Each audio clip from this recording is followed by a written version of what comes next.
CTV News at 6 with Hudson Mack. Good evening. The departure of David Hahn from BC Ferries will bring to an end the seven-figure salaries in the executive suite. The Ferries board today named second-in-command Mike Corrigan to take over the Ferries helm after Hahn retires at the end of the month. Corrigan, however, will earn only about half of what his old boss did, as the big salaries and the bonuses have been thrown overboard. CTV's Stephen Andrew reports. There's a new Admiral on deck at BC Ferries. On January 1st, the company's current chief operating officer is taking over from David Hahn, who is retiring at the end of the year.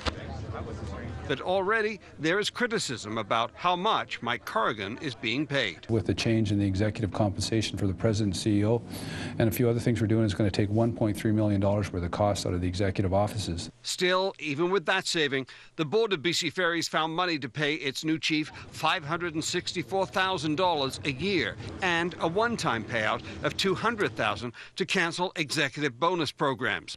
BC's transportation minister says those numbers are hard to swallow. Well, I think it meets the legislative requirement that was put in place in these difficult fiscal times. Do I think it's a concern? Yes, it is. Tough times? Perhaps an understatement. Just over 3 months ago, BC Ferries revealed it could lose as much as $30 million this year alone, and it is looking to cut hundreds of sailings to stay afloat. The incoming CEO says safety is his first priority and running the company as efficiently as he can. Once I've actually been able to do that, and I'm confident we're covering off those angles, then we got to get the dialogue going with the government, with the ferry communities, and with the ferry commissioner in terms of a sustainable model going forward.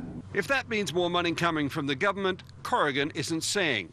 But he acknowledges there are significant costs on the horizon, such as building a new ship a year for the next 15 years. The NDP says Corrigan may look like a new man, but he has history. I would suspect he shared the views and decisions of the outgoing CEO, whether that be the decision to send British Columbian jobs and shipbuilding contracts over to Germany in 2004, whether it's a continual refusal to hear the public and all the reviews that have been done on how out of line ferry fares are in British Columbia.